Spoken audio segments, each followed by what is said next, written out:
जवळजवळ आता रात्रीचे वाजले 9:30. आता आम्ही रेणेश्वरला जाताना एक रस्त्यामध्ये आम्हाला हॉटेल आलं आहे, तिथे आम्ही थांबले आहेत. तिथे आता आपण जेवण करणार आहे. त्यानंतर पुन्हा आपण प्रवास आपला चालू करणार आहे रेणेश्वरचा. तर चला आता भेटूया पुढच्या प्रवासामध्ये. ही सर्व मंडळी आपली बसलेली आहे जेवायला. कमलेश बटर चाहिए, बटर ऐसे क्यों देख. अच्छा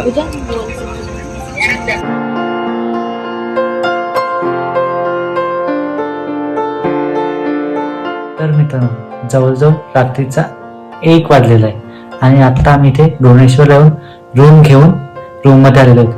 आता मी जस्ट फ्रेश होणार आहे, त्यानंतर झोपणार आहे, त्यानंतर सकाळी उठून भुवनेश्वरला मंदिरामध्ये दर्शन घ्यायला जाणार आहे. भेटूया सकाळी. शुभ सकाळ म्हणाले. जवळ सकाळचे वाजले 5:30 आणि आता आम्ही उठतोय आणि इथून फ्रेश होणार आणि मग दर्शन घ्यायला.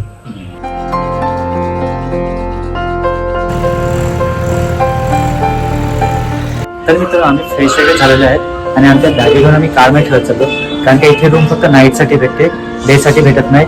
आणि जवळजवळ आता 8:30 झालेले आहेत, तर 8:30 वाजता आम्ही निघतोय आणि रूम आम्हाला फक्त 10 वाजता खाली करायची होती. तर ते काका आम्हाला सांगते का रूम खाली करायला लागेल तुम्हाला 10:30 पर्यंत, पण दर्शनासाठी जवळजवळ 1.5 ते 2 तास जातील. त्याच्यामुळे आम्ही आता रूम खाली करून आमच्या बॅगा मध्ये ठेवतोय कारमध्ये.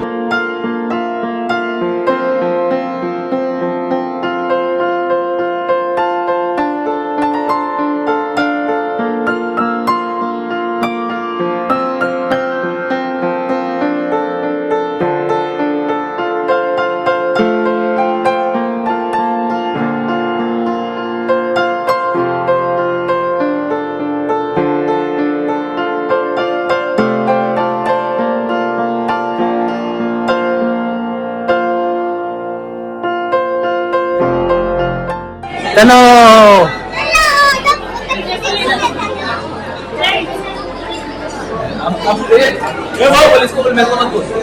Hello. Yes, Anu.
आपलं आता भुवनेश्वरचं दर्शन सुद्धा झालेलं आहे आणि जस्ट आम्ही रूमवर आलेलो आहे आणि इथे आम्ही कपडे चेंज करणार आहे, कारण का त्या रूमवाल्या सोबत आम्ही बोललेलो होतो फक्त आम्हाला 10 मिनिटासाठी कपडे चेंज करायला रूम दे, कारण का त्यांनी आम्हाला 10 वाजता खाली करायला होते.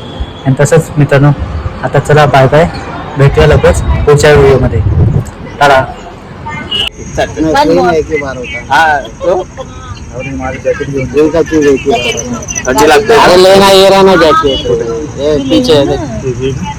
पीछे है ना